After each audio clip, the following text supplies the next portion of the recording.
What if I told you the US just lost something that it held for nearly a century and almost no one noticed? Not a war, not territory, but something that defines global power. It's a perfect credit score. You see, for the first time ever, none of the three major credit rating agencies gave the United States a AAA rating. Not S&P, not Fitch, and now even Moody's. And this isn't just a financial blip. It's the sound of a crack in the foundation of the system built on trust and trillions in IOUs. And so in this video here, I'm going to talk about three things worth paying attention to. And first one is why this downgrade matters more than you might think. Next, how it connects to a global economic shift that's already underway. And last, why I believe precious metals and maybe even Bitcoin are quietly becoming the lifeboats in a storm that the Fed can't stop. This is something worth talking about.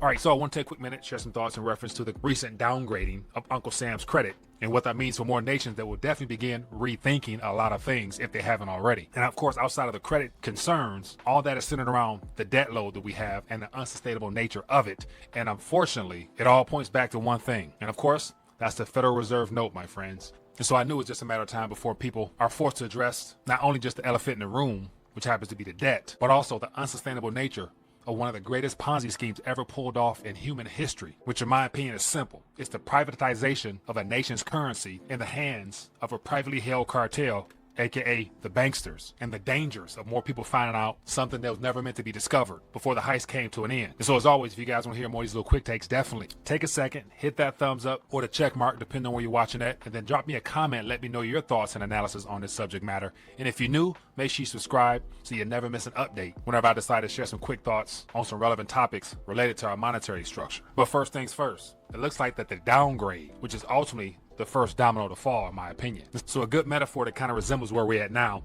is to think or imagine your best friend just got denied for a credit card after decades of never missing a payment. That's the US. See, Moody's downgrade of the US from AAA to AA1 isn't just symbolic, it's psychological. And psychology is everything in markets is built on debt.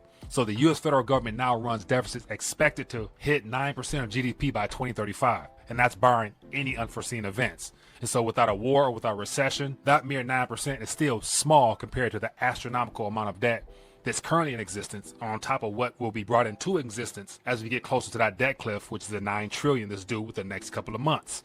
So that's like borrowing money to remodel your kitchen while ignoring the termites eating at your foundation. And here's the kicker. Moody says this downgrade wasn't about one administration. It's about decades of reckless fiscal policy. Whether you're Republican, Democrat, it doesn't even matter. So the debt fast approaching $37 trillion. And the interest payments alone are chewing through over $1 trillion a year. So the last time this happened, when the S&P downgraded the US in 2011, gold jumped 15% in just a month. And that wasn't a fluke. That was smart money sniffing the danger was ahead. And so the question is, this upcoming week, will gold also sniff something out? And so as of right now, we're looking at about $3,200 gold. And based upon the long end yield of debt, regardless of the country, it appears that every nation is experiencing something where trust is eroding fast. So that makes it inevitable that gold and eventually silver will respond upward. And so the next point worth touching on is the fact that we live in a house of cards for an economy. And so the game of musical chairs clearly is starting to come to an end. And so let's be blunt. The global dollar system is a giant game of musical chairs. See, there are hundreds of kids, but only 6 chairs. And the music plays as long as the debt expands and liquidity continues to flow. But the second the music stops, someone's left standing and the panic begins. And you might be wondering where I got those figures from. And it's simple. So today, the US has over $100 trillion in dollar-denominated liabilities and only $6 trillion in actual base money, or give or take. So that's not economics. That's a leveraged bet on infinite motion. So every time the system starts to wobble, say 2008, 2020, 2023, the Fed pulls out the printing bazooka. But like any other house of cards, the taller it gets, the shakier it becomes. And creditor nations like Japan, Germany, and they know this. And that's why they're trimming the U.S. Treasury holdings, not dumping, but quietly reducing exposure. And they're not shouting from the rooftops that they're slowly backing out of the room. But it's becoming obvious, especially to people who pay attention to the monetary piping in the alternative media space. And so having covered this for so long now, it's becoming quite obvious that this is a part of the category of rethinking everything that we've been told is true, tried, and tested. Because once again, it's all built on a big lie centered around deception, where the primary objective has always been to distract the people with something over here while ultimately doing something over here.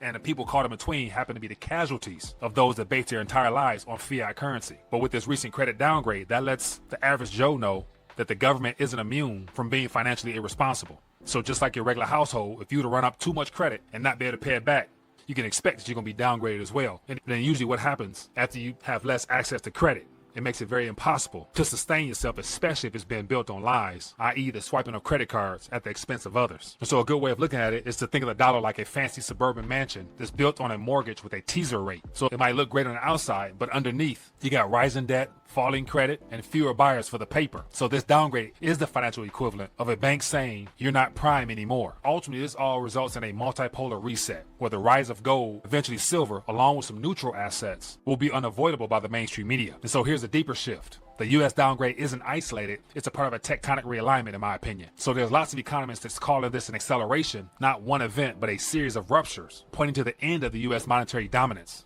as we've known it. And so in 2020, we had the pandemic, and now we got trade wars, along with the Russia's energy pivot and China's Belt and Road Initiative to add icing to this big cake here. And they're not just random events that's taking place. These are all strategically and calculated moves that when you zoom out and you begin to examine them individually, you see a deliberate movement that's heading in the same direction as before, but off that main road, they're starting to build alternative methods to get to the end destination. And of course, as I've said before, it's going to be digital in nature. But for the average Joe and Jane who are not aware of these things, that's why, in my opinion, I think it's good to take a diversified approach. And so ultimately it boils down to a story where the dollar is no longer the only reserve game in town.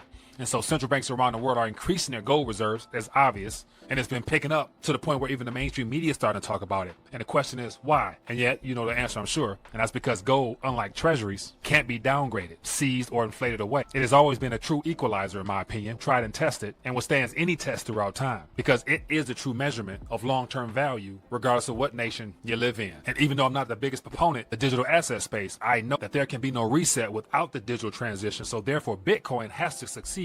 But then again, you're not going to allow Bitcoin to come onto the scene to destroy it right away, because the uber wealthy individuals that's a part of this game plan, they also need a transportation mechanism outside of tangible assets like gold, real estate, islands, or whatever it is that they buy.